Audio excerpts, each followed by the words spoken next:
사사시대 이 공부를 하면서 가장 많이 느끼는 게 이 시대랑 별 다름없다라는 생각도 많이 들고요. 내 신앙을 돌아볼 수 있는, 우리가 주로 관심 많이 갖는 게 마지막 때에 대한, 종말에 대한, 또는 창세기에 대한 그런 내용은 이렇게 사람들이 많이 관심을 많이 갖는데, 내 신앙, 지금 현재 가장 기본적인 그런 거는 좀 잔소리 같고 듣기도 좀 그럴 수가 있어요. 근데 저는 개인적으로 가장 중요한 것이 가장 기본적인 것 아닌가.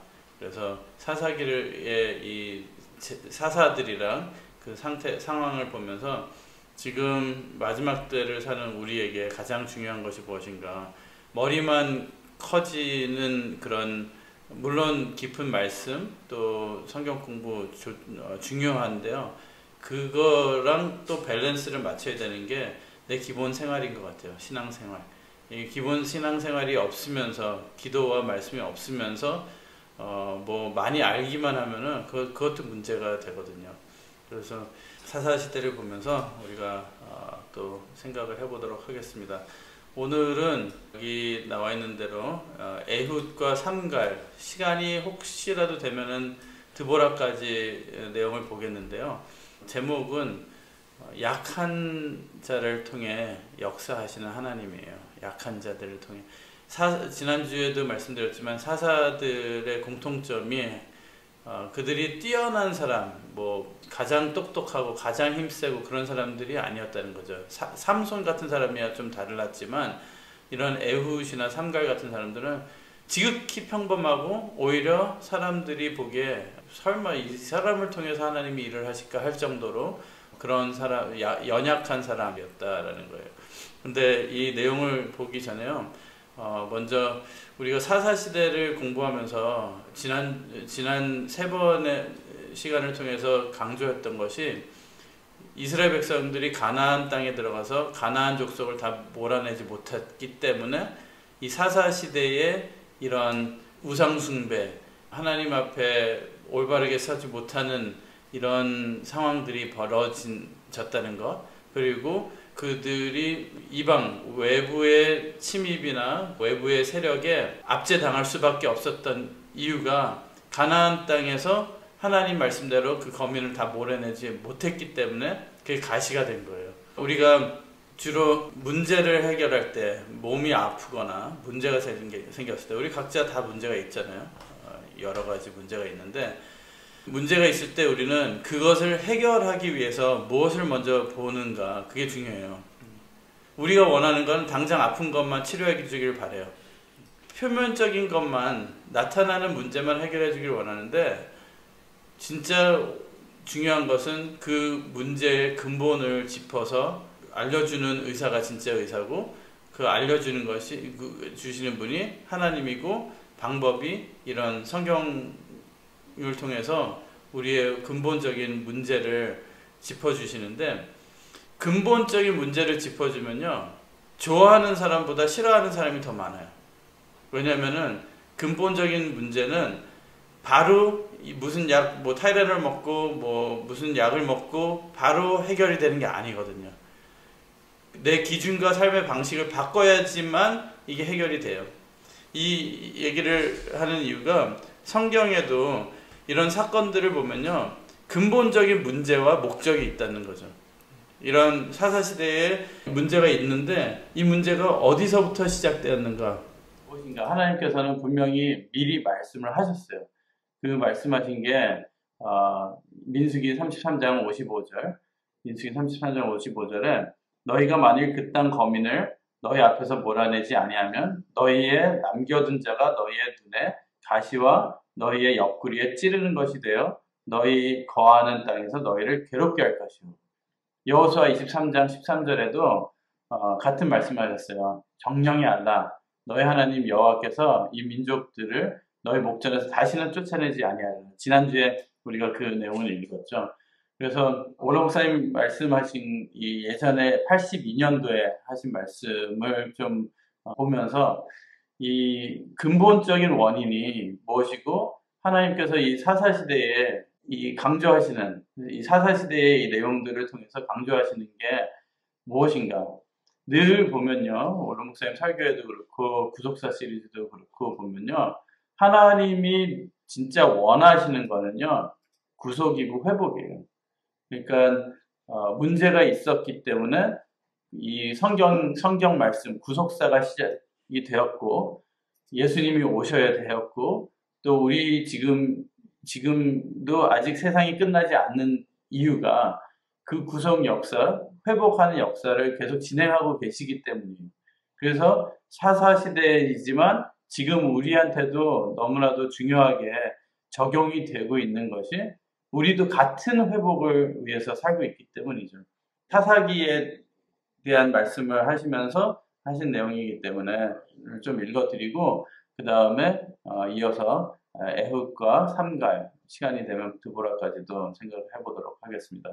그래서 열조에게 약속한 땅을 주려고 인도해내서 애굽에서 인도해내서 불기둥과 구름기둥으로 광야를 통해 인도해 왔는데 결국에 가나안 땅에 들어가라고 하시면서 아까 민수기 33장 55절 말씀을 하신 거예요. 이 칠족속을 다 죽여라. 아니면은 그들이 가시가 돼서 너희를 괴롭게 할 것이다. 그러니까 내쫓으라 할 때 내쫓아야 된다는 거예요. 우리 이 가나안 족속은 우리 마음 속에 있는 우리 삶 속에 뿌리박고 있는 죄악된 속성들이거든요.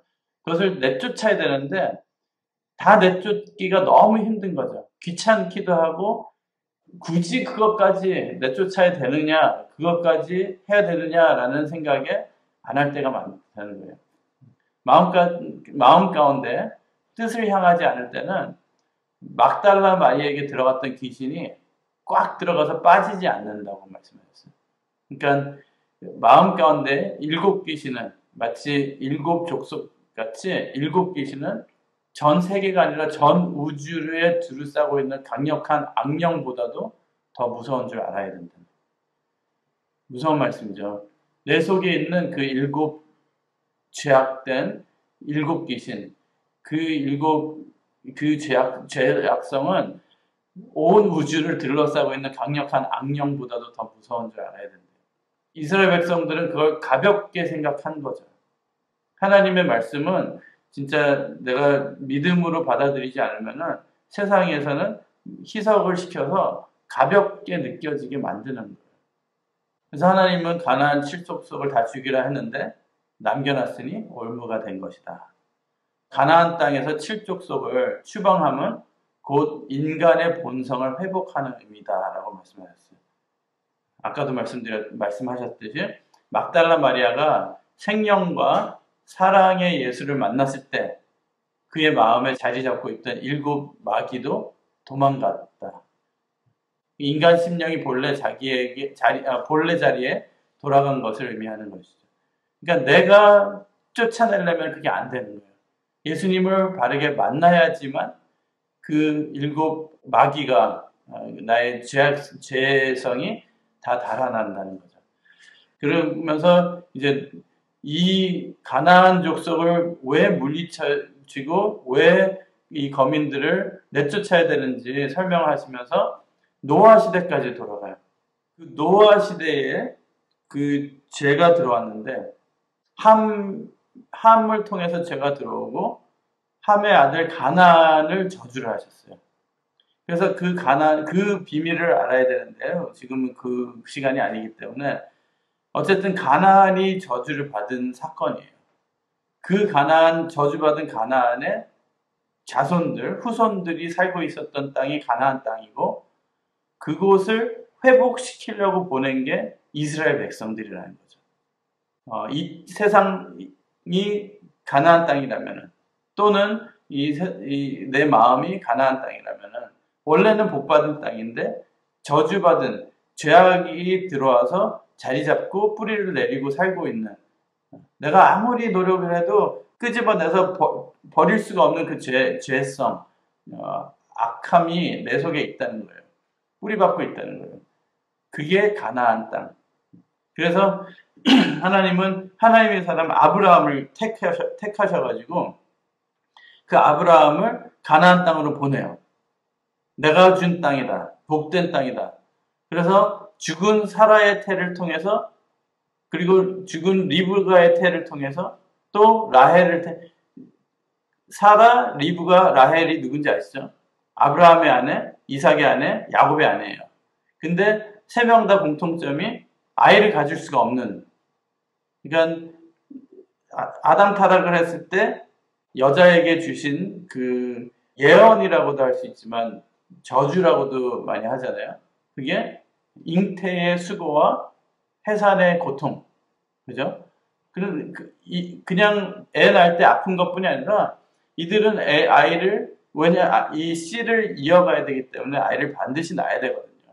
근데 그 낳기가 너무너무 힘든 하나님의 백성을 만드는데 너무 힘든 거의 불가능한 그런 우리 인류에 받은 저주를 대표하는 거죠. 그래서 그 태를 열어서 아이를 낳게 했어요. 그래서 이삭이 낳고 야곱이 낳고 요셉이 낳았어요. 그 3대의 뼈를 가나안에 매장시킵니다. 하나님께서 그들이 가나안에 묻히게 해요. 이후에 요셉도 가나안에 묻히죠. 그래서 가나안은 선조의 뼈와 무덤이 있는 고향. 그래서 만약 가나안 땅에 아브라함, 이삭, 야곱, 요셉의 유언의 뼈가 묻히지 않았다면 이스라엘 백성들에게는 그 땅이 돌아갈 고향이 될 수 없는. 그러니까 선조들, 선진들이 묻혀 있기 때문에 내 고향이 됐고 이후에 이스라엘 백성들에게 나의 약속의 땅이 될 수 있었다는 거예요. 그러면 이 하나님이 이 가나안 땅에 되게 미련을 두는 것 같은 여기에 무슨 의미를 두고 뜻을 두시고 아브라함을 보내시고 아브라함 이후에 그 후손들이 애굽으로 갔지만 선진들의 뼈를 거기에 묻으심으로 이스라엘 백성들에게 너희들이 돌아갈 고향은 너희들의 마음의 고향은 가나안이고 하나님의 택하신 땅은 가나안이다. 근데 아이러닉한 거는 거기는 가나안이거든요. 저주받은 땅이고 저주받은 사람들이 있는 곳이에요. 우리가 그것을 잘 이해를 해야 될 줄 믿습니다. 우리 마음에, 우리 속에, 우리 삶에 있는 아이러닉함. 그래서 아까 말씀드린 대로 창세기 9장 8절 이하에 함이 아비의 하체를 보고 저주를 받아요. 죄를 져서 저주를 받아요. 그러면서 하시는 말씀이 보기는 함이 봤는데 왜 함의 넷째 아들 가나안을 저주했는가. 그러면은 함의 죄의 열매가 끝이 가나안이라는 거죠. 그래서 이 말씀하시면서 은혜 받은 후의 족보를 알면 기가 막힌대요. 함의 자녀들, 특히 가나안 족속, 함의 자녀들, 함의 후손들, 그 중에 구스 여인도 있고 라합도 있다는 거예요. 우리가 라합에 대해서 얼마 전에 공부했잖아요. 가나안에 살고 있던 창녀, 라합. 죄악의 중심에서 죄악을 일삼아 죄로 밥을 먹고 사는 그 여자, 가나안의 후손 라합을 택하셔서 라합을 구원하신 이유가 뭘까? 하나님은 함이라도 회복을 시키시는 것을 원하시는 거예요. 그렇게 저주받은 가나안이지만 회복시키시는 역사. 가나안 땅을 회복시키다는 것은요, 잃어버린 에덴 동산을 회복하는 역사를 그림자이기 때문에 홍수가 끝나고 모든 죄악을 쓸어버리셨잖아요. 그리고 나서 포도 농사를 했어요, 노아가. 그것이 진짜 포도 농사였을까? 진짜였겠지만 우리에게 적용하자면은 영적인 의미를 또 알아야 된다는 것이죠. 그 포도 농사를 지었는데 신령한 포도나무가 돼서 포도 열매를 맺어서 아버지가 기뻐하시는 포도 열매가 돼야 되는데 예수님이 이 땅에 오셔서 포도나무 비유를 많이 대하셨어요. 포도원에 나무를 심었는데 무화과 나무죠. 열매를 안 맺는 거예요. 또 예수님이 포도나무다라고도 요한복음 15장에도 말씀하셨어요. 그러면은 그 포도나무라는 것은, 포도원이라는 것은 예수님 결국에는 내 피가 포도주다라고 말씀하셨잖아요. 그러니까 마음밭에 포도나무를 심은 것. 최고의 상품을 심었는데 지지리도 못난 것이 났으니 예수님은 그 아버지 나라에서 새 포도주를 마실 때까지는 다시는 포도주를 안 마시겠다고 말씀까지 하실 정도로. 그러니까 이 땅에 최고 상품의 포도를 심었는데 포도 열매 난 걸 보니까 이건 영 아니라는 거죠. 그래서 포도원을 허는 여우를 잡으라라고 또 말씀하신 거예요. 그리고 이후에 함의 그림자로 창세기 19장에 롯의 두 딸과 롯의 관계를 또 우리가 볼 수가 있습니다. 창세기 9장에 보면요. 함이 노아의 하체를 봤다 그래요. 근데 성경적으로 아버지의 하체를 봤다라는 의미는 레위기서 18장에도 7절에 네 어미의 하체는 곧 네 아비의 하체니라. 야곱의 장자 르우벤이 서모 빌하와 관계를 했죠. 그것을 창세기 35장 25절에 아비의 하체를 봤다고 얘기해요. 사람이 아비의 하체를 봤다는 것, 신명기 22장 30절, 신명기 27장 20절, 계모와 구합한 자도 아비의 하체를 본 자다. 에스겔 22장 10절에도, 하박국 2장 15절, 신명기 23장 3절. 신명기 23장에는 암몬 사람과 모압 사람, 롯의 딸들이 도망갔잖아요. 롯과 함께. 소돔과 고모라가 무너질 때. 그래서 거기서 아빠를 술 취하게 해가지고 아빠랑 관계해서 난 게 암몬과 모압이에요. 그러니까 함의 그림자라고 한 이유가 여기에 있습니다. 그래서 신명기 23장 3절에 암몬과 모압은 여호와의 총회에 들어오지 못한다 그랬어요. 영원히 그들은 구원받을 수가 없다라고 말씀하신 거거든요. 그런데 지난번에 우리가 그 세 여인들에 대해서 공부할 때 라합도 가나안 여인이고 함의 자손, 가나안의 자손이잖아요. 그 다음에 룻을 볼 때 룻은 모압 사람이에요. 그러니까 두 사람 다 그런 같은 함의 죄, 가나안의 저주를 입고 태어난 사람들이거든요. 근데 예수님의 족보는 그런 타락한 사람들을 회복시키는 역사예요. 그래서 라합도 예수님의 할머니, 조상이 되었고, 룻도 그렇게 됐어요. 예수님이 아마, 다른 유대인들보다 피부색이 좀 더 가무잡잡하지 않으셨을까 생각도 들어요. 왜냐면 가나안 사람이 피부색 어두운 사람이 섞여 있잖아요, 여기. 그보다도 절대로 여호와의 총회에 들어오지 못하리니 했던 사람이 예수님의 족보에 들어갈 정도로 회복되는 역사. 그래서 하나님께서는 분명히 이스라엘 백성들 보고 가나안에 들어가면은 가나안 족속을 물리치고 가나안 땅을 회복해라. 그거예요. 근데 그 뜻을 모르고 들어가서 살면서 내 중심적으로 나에게는 무슨 복을 주실 것인가? 나는 어떻게 하면 좀 더 편안하게 살 것인가? 그런 중심으로 살다 보니까 근본적으로 기준과 삶의 방식이 어긋나는 거예요. 그러니까 이곳저곳에서 삐그덕 소리가 날 수밖에 없는 삶이라는 거죠. 아무리 돈을 갖다 줘도 맛있는 걸 먹어도 감사는 그 순간밖에 없는 진짜 내 삶의 목적이 있고 그걸 이룸에 있어서 그냥 돈을 많이 버는 일, 사역을 하는 일, 그 외에도 내가 그냥 아주 평범한 삶을 살더라도 이 목적이 있으면요. 내 삶에 그냥 그 뿌듯함이 있고 또 감사가 있고 앞으로 전진하는 느낌이 있어서 감사가 나올 수가 있거든요. 근데 그냥 앞만 보고 순간순간만 보고 살다 보면요. 나에게 복 주는 거, 나에게 편안함 주는 것을 따르게 돼요. 그게 그 당시에 바알과 아세롯이었거든요. 하나님을 믿는다고 하지만 따르는 거는 바알과 아세롯을 섬겼던 그러니까 지금 우리 시대에 교회에서 가장 교인들도 믿는다고 하지만 가장 중요하게 생각하는 게 무엇인가?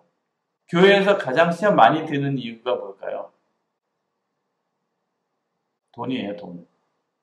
돈이 필요하고 하나님께서 우리에게 복을 주셔서 돈으로 하나님의 일도 할 수 있고 여러 가지 할 수 있어요. 좋게 할 수 있는 건데 우리가 하나님 위해서 돈 번다고 하지만 헌금 11조 내려가면은 시험 들어요. 그래서 돈 때문에 시험 드는 분들이 더 많다는 거죠. 왜냐면요. 결국에는 우리 삶에 있어서 뭐가 더 중요하냐, 뭐가 더 더 무게를 갖고 있느냐 할 때 그게 그렇게 나타난다는 거예요. 교회 생활하면서 신자의 의무 중에 하나가 국민이 세금 내는 의미처럼 하나님께서 꼭 해야 된다는 것은 11조와 헌금인데 그걸 안 하면은 하나님한테서 도둑질했다고 말라기서에 말씀하고 있잖아요. 그런데 그거 하라 그러면은 시험 드는. 그래서 신앙이라는 게 계속해서 죄악이 반복되는 이유가 순간순간 인스턴트 은혜, 인스턴트 축복을 원하기 때문이에요. 순간 은혜 받고 축복 받으면은 하나님 좋으신 하나님, 살아계신 하나님. 하지만 순간 또 그게 일이 잘 안 되면은 또 불평 불만이 나오고 시대마다 간증거리가 있었어요. 그런데 사람들은 이 패턴에서 벗어나질 않았다는 거예요. 바뀌질 않아요. 우리도 한번 생각해 봐야 되는 게 간증거리가 있고 은혜 받은 일들이 있어요. 그런데 전체적인 내 생활을 볼 때 변화가 있느냐, 그게 중요하다. 그게 문제라는 거죠. 그래서 지금 이제 우리가 이 시대를 볼 때, 사사기 시대를 볼 때, 이제서야 한번 우리 본문을 읽어보도록 하겠습니다. 사사기 3장 12절에서 31절 말씀인데요. 12절에서 15절만 먼저 읽도록 하겠습니다. 사사기 3장 12절에서 15절 말씀. 이스라엘 자손이 또 여호와의 목전에 악을 행하니라. 이스라엘 자손이 여호와의 목전에 악을 행함으로 여호와께서 모압 왕 에글론을 강성케 하사. 그러니까 이 아까 모압에 대해서 말씀드렸잖아요. 이 모압 왕 에글론을 하나님이 강성케 하는 일도 있어요. 왜냐하면은 이스라엘 백성들이 너무 하나님 앞에 악을 행하기 때문에. 강성케 하사 그들을 대적하게 하시며 에글론이 암몬과 아말렉 자손들을 모아가지고 와서 이스라엘을 쳐서 종려나무 성읍을 점령한지라. 이에 이스라엘 자손이 모압 왕 에글론을 18년을 섬기니라. 이스라엘 자손이 여호와께 부르짖음에 여호와께서 그들을 위하여 한 구원자를 세우셨으니 그는 곧 베냐민 사람 게라의 아들 왼손잡이 에훗이라. 여기까지만 읽겠습니다. 일단 이스라엘 백성이 하나님 앞에 악을 행하면 하나님은 다른 백성을 강성케 해서 치셔요. 근데 너무 치욕스럽게도 암몬과 아말렉 족속에게 당하는 거예요. 천국 가지도 못하는 사람들, 그런 사람들한테 당한다는 게 말도 안 되는 너무 치욕스러운 일이었다는 거예요. 이스라엘 백성들에게는. 아까 말씀드린 신명기 23장 3절에 암몬 사람과 모압 사람은 여호와의 성에 들어오지도 못하게 한다고 말씀하셨어요. 출애굽기 17장 13절에서 14절 말씀. 여호수아가 칼날로 아말렉과 그 백성을 쳐서 파하니라. 여호와께서 모세에게 이르시되 이것을 책에 기록하여 기념하게 하고 여호수아의 귀에 외워 들리라. 내가 아말렉을 도말하여 천하에서 기억함이 없게 하려. 이런 사람들한테 당하고 있는 거예요. 이런 예는 참 조심스러운 예이지만 여기는 메이드 문화잖아요. 식모가 있잖아요, 집에. 이렇게 생각해 보면 돼요. 내가 부리던 식모가 메이드가 있는데 다음 세대에 상황이 변해서 식모를 부리던 메이드를 부리던 그 가정에 자녀가 열심히 일을 안 하거나 공부를 안 해가지고 다음 세대는 바뀌는 거예요. 메이드를 부렸던 사람의 자녀가 그 메이드의 자녀의 메이드가 된다. 그런 상황이라는 거예요. 거꾸로 된 거예요. 그러니까 여기 사사기 3장 13절에 에글론이 암몬과 아말렉 자손들을 모아가지고 이스라엘 백성을 쳐서 종려나무 성읍을 점령한 줄. 종려나무 성읍, 종려의 성읍, 여리고 골짜기 평지를 소알까지 보이시고 그랬어요. 남방과 종료의 성읍 여리고를 뺏긴 거예요. 가나안의 입구, 주로 예전에도 그렇고 지금도 그렇고 전쟁을 하면요, 제일 먼저 이 성문을 빼앗기면은 무너지는 거예요. 그죠? 입구를 빼앗긴 거예요. 그래서 이런 것들을, 이런 죄악된 이방인들이 와서 이제 18년이나 치리를 했어요. 압제를 했어요. 지난번에 온니엘에 대해서 얘기할 때 몇 년인지 기억나세요? 8년 압제당했잖아요. 이번에는 우리가 이제 점점 이게 길어져요. 18년이에요. 18년을 압제당했어요. 그래서 보낸 사람이 에훗이에요. 에훗의 이름은 강한, 결합, 연합. 이거는 이제 구속사 시리즈에서 제가 카피해서 실어 놓은 건데요. 여기 보면 사무엘상 9장 21절 보면요. 사울이 대답하여 가로되 나는 이스라엘 지파의 가장 작은 지파 베냐민 사람이 아니오며 나의 가족은 베냐민 지파 가족 중에 가장 미약하지 아니하니까. 에훗도 베냐민 지파의 한 성읍 게바에서 나온 사람인데요. 가장 미약한 사람이에요. 그런데다가 약점이 뭐예요? 오른손을 사용할 수 없는 약점. 왼손잡이라는 표현은요, 그 당시에 왼손잡이라는 표현은요, 오른손이 재구시를 하지 못하는, 손이 말랐거나 오른손을 사용할 수 없는 사람이에요. 그러니까 특히 그 당시나 우리 옛날 한국에도 왼손잡이 애들이 왼손을 쓰면 어른들이 뭐라 그랬잖아요. 그런데 오른손을 아예 사용할 수 없는 거, 이런 말에서 죄송합니다. 그 당시에는 병신이에요. 그 당시에는 진짜 뭐 핸디캡으로 생각한, 이 사람이 싸우거나 에글론 왕을 칠 수 있을까 생각도 못했던 사람이라는 거죠. 근데 에훗은 모압과 에글론 왕을 죽이고 이스라엘을 구원한 사람이 됐어요. 이스라엘 백성이 얼마나 못났으면 하나님이 그들을 지배하는 왕을 해치우는데 가장 작은 지파에서 오른손이 불구인 사람을 사용하신다는 거예요. 삼갈은 소모는 막대기로, 드보라는 여자. 그래서 에훗이 여기서 007 작전을 한 거예요. 에훗이 조공을 바치는 책임자로 모압 왕에게 온 거예요. 스파이로 온 거죠. 근데 에글론 왕이 볼 때도 설마 얘가 나를 죽일 수 있으리라는 상상도 못했던 거죠. 은밀히 왕에게 할 말이 있다고 속여서 들어갑니다. 그래서 아까 우리가 읽지 않은 부분을 읽도록 하겠습니다. 15절 후반부부터요. 왼손잡이 에훗이라 이스라엘 자손이 그를 의탁하여 모압 왕 에글론에게 공물을 바칠 때에 에훗이 장이 한 규빗 되는 좌우의 날선 칼을 만들어 우편 다리 옷 속에 차고, 이 좌우의 날선 검, 히브리서의 그 검은 말씀이라고 말씀하고 있어요. 우리가 그렇게 생각해 봐도 되고요. 원어를 볼 때는 불꽃이라는 의미도 있어요. 불꽃. 그래서 여기서 뭘 미리 이렇게 이미지로 예표를 하는지 생각을 해볼 수가 있습니다. 곡물을 모압 왕 에글론에게 바쳤는데 에글론은 심히 비둔한 자였더라. 엄청 뚱뚱한 사람이었다는 거예요. 에훗이 곡물을 바치기를 마친 후에 곡물을 메고 온 자들을 보내고 자기는 길갈 근처 돌 뜨는 곳에서부터 돌아와서 가로되 왕이여 내가 은밀한 일을 왕에게 구하려고 하나이다.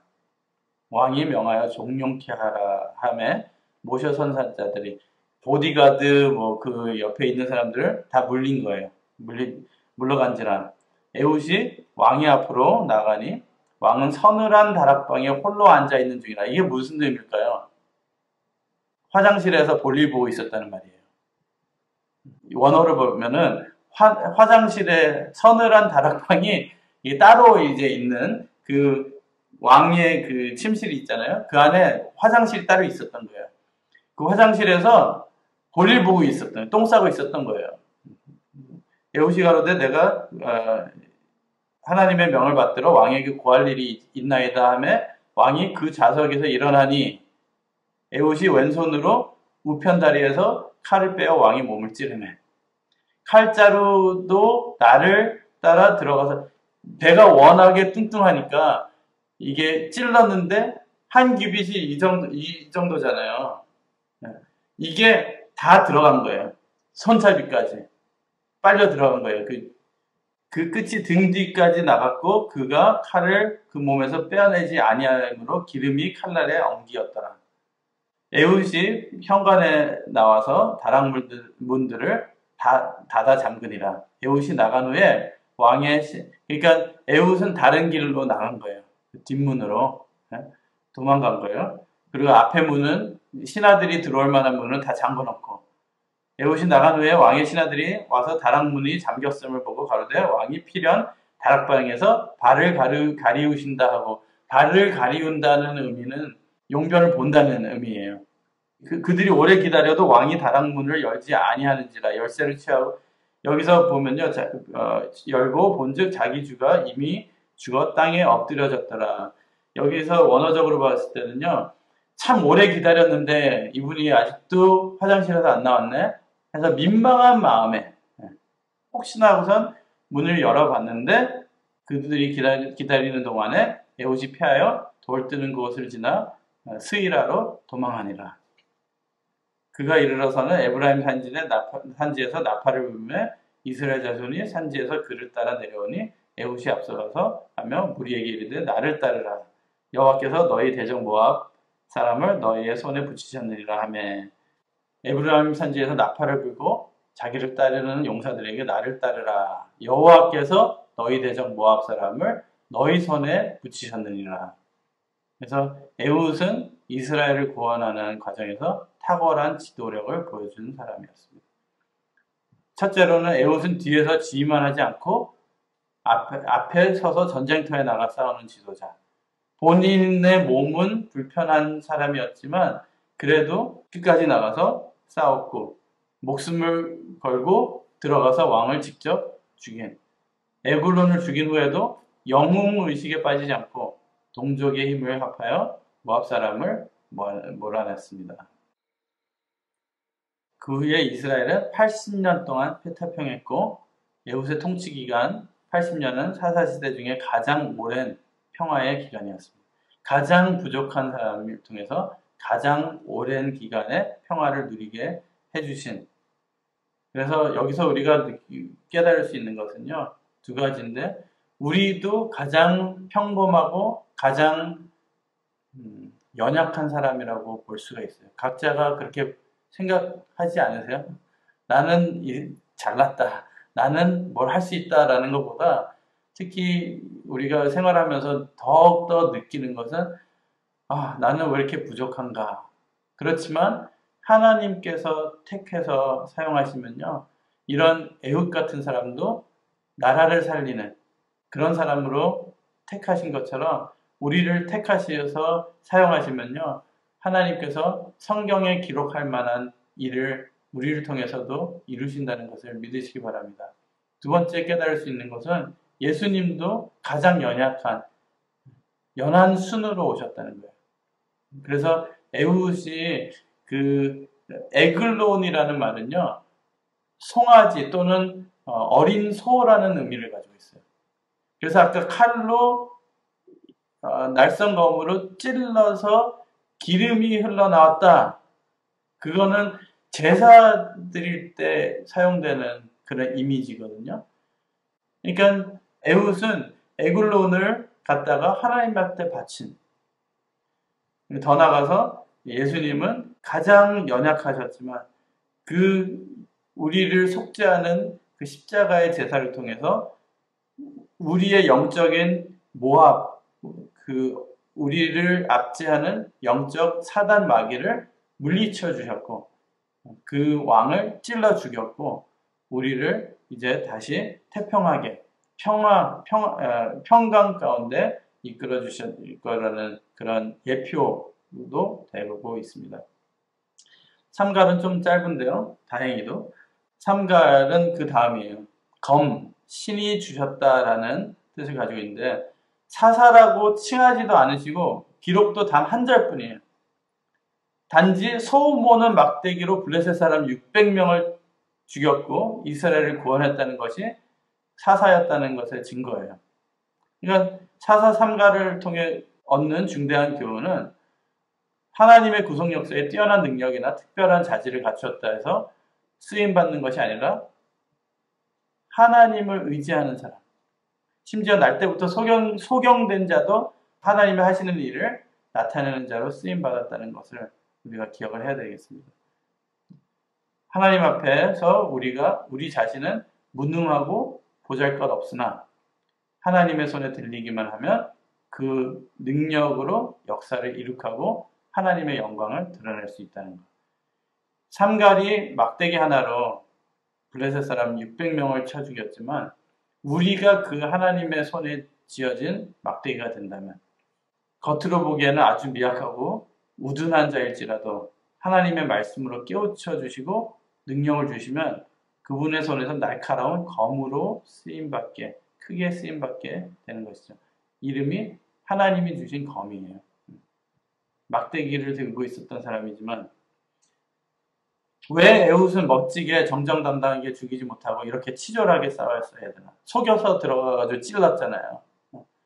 또 왜 상갈은 별 볼 일 없는 농부 목자가 막대기 하나로 싸웠나? 그러니까 왜 더 멋진 사람을 목사로 만들고 이 세상에 더 똑똑한 사람들 많고 더 능력 있는 사람 많은데 왜 그런 사람들을 사용하지 않고 우리 같은 나 같은 못난 사람을 사용하시는가? 중요한 건 사람의 힘으로 하는 게 아니라는 것을 보여주시기 위하신 거죠. 그렇기 때문에 우리가 무엇을 하더라도 무엇을 이룬더라도 우리가 기억해야 될 것은 하나님이 내가 부족하지만 하나님의 손에 쥐어졌기 때문에 이 일을 하나님께서 나를 통해서 하신 것이다. 아까 에훗도 교만하지 않았어요. 그러니까 하나님은 교만하지 않을 사람을 사용한다는 거예요. 그래서 하나님의 능력이 나타나고 그 시대의 문제만 해결할 것이 아니라 하나님의 일은 하나님이 하시는 거기 때문에 거기에 하나님의 영광을 깨닫고 드러낼 사람. 그리고 아까 말씀드린 것처럼 예전부터 창세 이전부터 또는 노아 때부터 쌓여온 그 죄악성을 해결하시는 게 하나님의 목적이거든요. 지금 에굴론을 죽이고 블레셋 사람들을 무찌르는 것도 일이지만 거기에 쌓여있는 영적인 전쟁을 하시는 게 하나님의 일이거든요. 그것을 깨닫고 거기에 동참할 사람을 찾으신다는 거예요. 하나님은 하나님과 연합하는 약한 자를 사용하셔 하나님을 등진 강한 자를 부끄럽게 하신다. 고린도전서 1장 27절 말씀. 세상에서 천하고 멸시당하며 없는 자들을 특별하게 선택하셔서 세상에서 지혜 있고 강하고 유력하다 하는 자들을 패하십니다. 28절 말씀. 또 고린도후서 12장 9절 10절. 내게 이르시기를 내 은혜가 내게 족하도다. 이는 내 능력이 약한 데서 온전하여짐이라 하신지라. 이러므로 도리어 크게 기뻐함으로 나의 여러 약한 것들에 대하여 자랑하리니 이는 그리스도의 능력이 내게 머물게 하려 함이라. 그러므로 내가 그리스도를 위하여 약한 것들과 능욕과 궁핍과 핍박과 곤란을 기뻐하노니 이는 내가 약할 때에 곧 강함이니라. 그래서 우리가 기도해야 될 것은 나를 강하게 하소서라기보다도 내가 약하지만 하나님의 손에 들리게 하소서. 결국엔 우스운 사람으로 보였지만 에훗이나 삼갈 이 사사들은 하나님을 대표하는 사람들이 된 거예요. 이스라엘 백성이 얼마나 못났는지 하나님은 가장 하찮아 보이는 이 사람들을 들어서 왼손으로 적을 물리치고 막대기 하나로 물리치셨다는 것. 우리는 너무 부끄럽게 내 것만 챙기고 내 능력만 생각하다가 사단과 죄악에 굴복하는 건 아닌가. 에훗과 삼갈을 보면서 우리는 연약하지만 하나님이 함께 하시면 분명히 이길 수 있다는 것.